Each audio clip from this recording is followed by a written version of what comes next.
What's up, everybody? It's your boy Brandon Blakeney, aka Brandon Lee TV. Welcome back to the Live with Brandon Blakeney podcast. Now kick back, relax, and come take a ride with your boy, man. We got another banger for y'all. I gotta say, it's been a crazy week for WNBA basketball, but what the heck is going on with the two-time defending champs, Las Vegas Aces? They're without their star guard, Chelsea Gray, and they have struggled, been abysmal on the defensive end. Coach Becky Hammond has no answer. On the other side, A'ja Wilson is getting super emotional and taking full responsibility. We're seeing her break down. Is this the end of an era? Are we seeing the collapse of the Las Vegas Aces dynasty? Well, before we analyze and get into it, make sure y'all hit that subscribe button for all the latest and the greatest, and join our memberships. We've got that exclusive content coming daily, weekly, whenever you need it. Now, let's get into it. You are now locked into the Live with Brandon Blakeney podcast. Here is your host, Brandon Blakeney. The Aces lost to the New York Liberty today, falling to 6-6. They are at 500 on the season and currently scrapping for a playoff spot right now, man. And like we said, the defense has been abysmal, man. They've lost 3 of their last 4 games. And it's been effort. It's been lack of communication. It's been lack of intensity. And Coach Becky Hammond just kind of sounded off on that sentiment. I tell it to their face right now.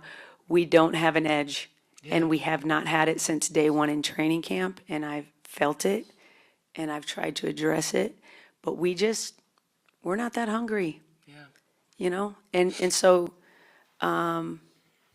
you know, the mistakes, you know, because it's like plugging holes in a dam. It's like you fix this then, and then this hole pops over here, and then you plug that hole, and now this hole pops over there. What are we now at home? 3 and 4 or something like that?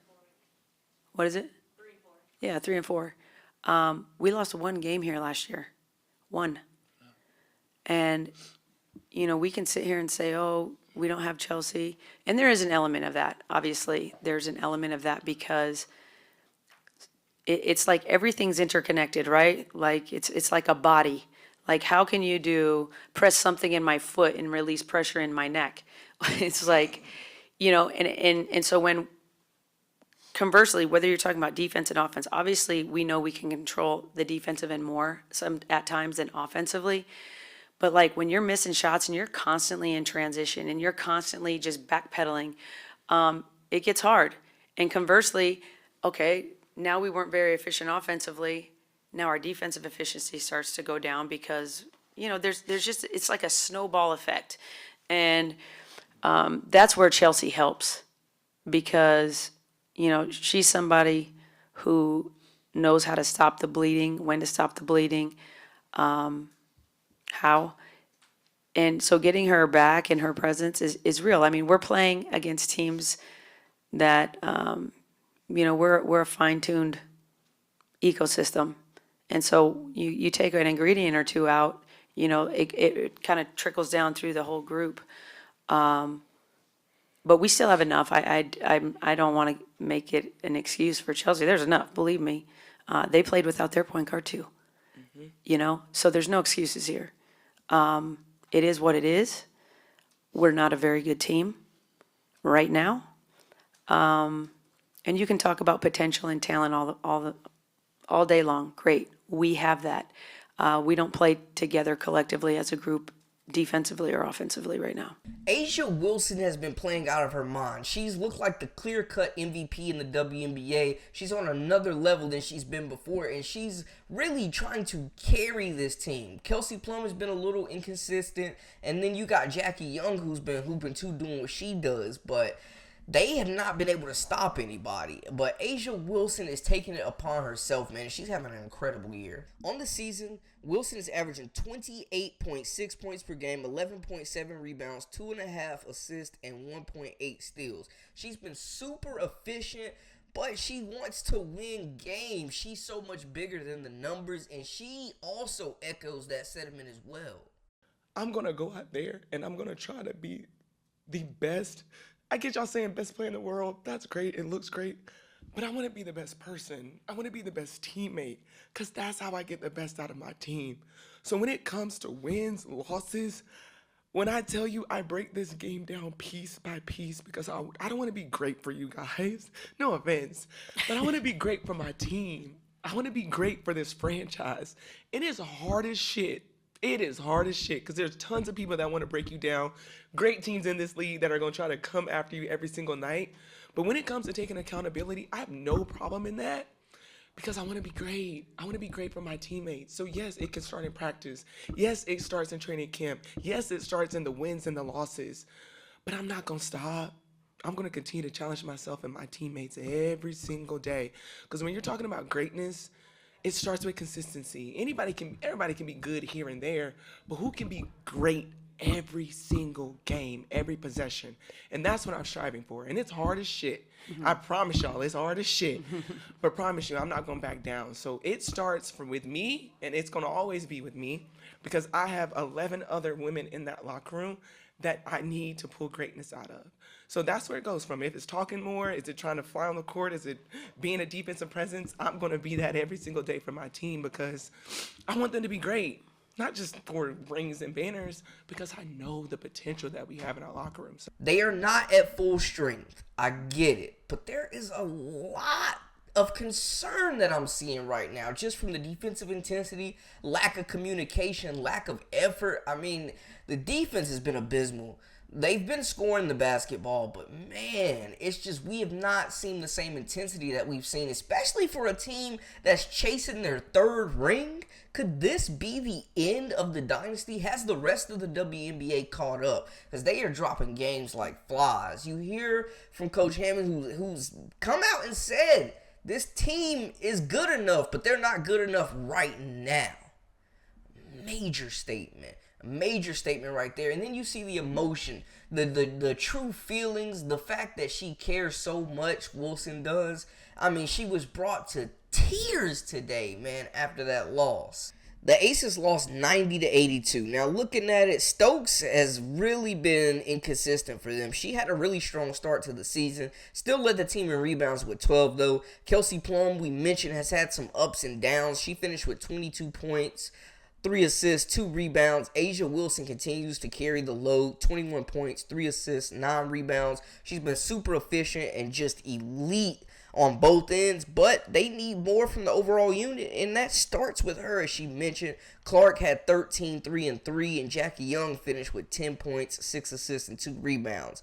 Kate Martin's minutes have been cut, but she still finished with 6 points. She's been a good role player, but they just don't have a lot of production off the bench. You see Colson had 5 points in 13 minutes as well, but they are missing that defensive presence in Chelsea Gray that sets the tone. The offense is missing that flow. Their lead playmaker who operates, who carries the momentum, the pace for this team, the former finals MVP. She is the key to the ignition that really gets this team going. A'ja Wilson is the best player, but the energy, the emotion, Gray is bringing that, and they have desperately missed her. Now, looking at the rest of their schedule down the line, just kind of the next few games, it does not get any easier. They have to face the Seattle Storm next on Wednesday with their big three, Guamake, Jewel Lloyd, as well as Skylar Diggins-Smith. And the Storm are playing some of their best basketball as well right now and really coming together. Then they face the Connecticut Sun, the top team in the WNBA, led by Dejanay Carrington, Alyssa Thomas, DeWanna Bonner. Team is stacked. No easy wins for the Sun, and it feels like this could actually be the Sun's year, man, to be honest with y'all. Just looking at how they've played, they're the toughest defensive team. They have the offense going. They have the superstars to carry this group, and they are just firing on all cylinders, man. You look at it, they also have to face the Chicago Sky, the Washington Mystics, and the Indiana Fever. It gets a little easier, but the way these rookies have been playing, the Sky, Angel Reese, Camila Cardoso, that is going to be a serious battle on the front lines for A'ja Wilson. Of course, Kennedy Carter, another tough guard that can put the defense on their heels. And then you get to the Mystics, man. Aaliyah Edwards has really stepped up and found her flow within the rhythm of this offense. The Mystics are on a 2-game win streak, and hey, man, don't sleep on Washington. Even without Elena Delle Donne, they are still competitive. You know, they've lost a lot of games, but they've been in a lot of games as well. Then, of course, they've got a rematch with the Indiana Fever. Caitlin Clark coming to town. Caitlin Clark versus Kate Martin. Caitlin versus Kate Part 2. The Aces won the first game handedly, but it seems like the Fever are starting to figure some things out as well. Running through the offense with Aaliyah Boston. She was incredible in their last win against the Atlanta Dream. Caitlin Clark still figuring it out. You know what I'm saying? This offense that Coach Sods is running really doesn't fit the roster that they have right now, this half-court tempo. Clark has never really been a dump it down in the post and wait to get the ball back type of player. Why would you draft her number 1 if you're not going to let her run the show? You got Showtime Lakers on your roster and you're playing the offense of an Ivy League. Like, what the hell is actually going on here? It is a whole mess in Indiana, y'all. Don't even get me started on that. But the Fever have continued to steadily improve individually. As a team, the jury is definitely still out, man. But as far as the Aces, I don't know. I think they can definitely turn the tide. It's still very early in the season. They've played 12 games. But through 12 games, if I told you that a team that was trying to, dethrone the Houston Comets was sitting at 6-6, a team led by Asia Wilson, Jackie Young, Kelsey Plum, sitting 6-6, losing to the Los Angeles Sparks, I would have never guessed it, y'all. But the defensive intensity has to step up because the Aces are a team that is going to get everybody's best shot. Nobody's going to feel sorry for them. And I know with that collection of talent and egos in that locker room, they're not going to feel sorry for themselves either. But they've got some improvements to make. They need to start guarding the basketball. They need to start putting pressure on opposing ball handlers. They need to rebound the basketball better. They got to get stops. I mean, you know what I'm saying? You scoring 80-plus points a game and not winning?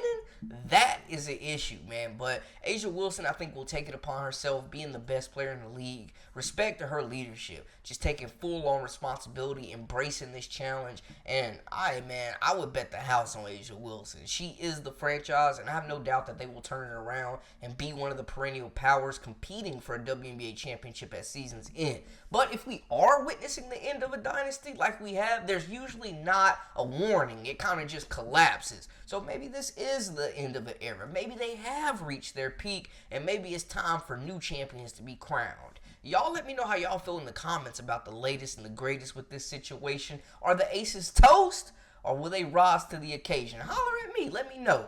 That's a wrap for us. For all the latest and the greatest, I am Brandon Blakeney, a.k.a. Brandon Lee TV. And until next time, hey, we out.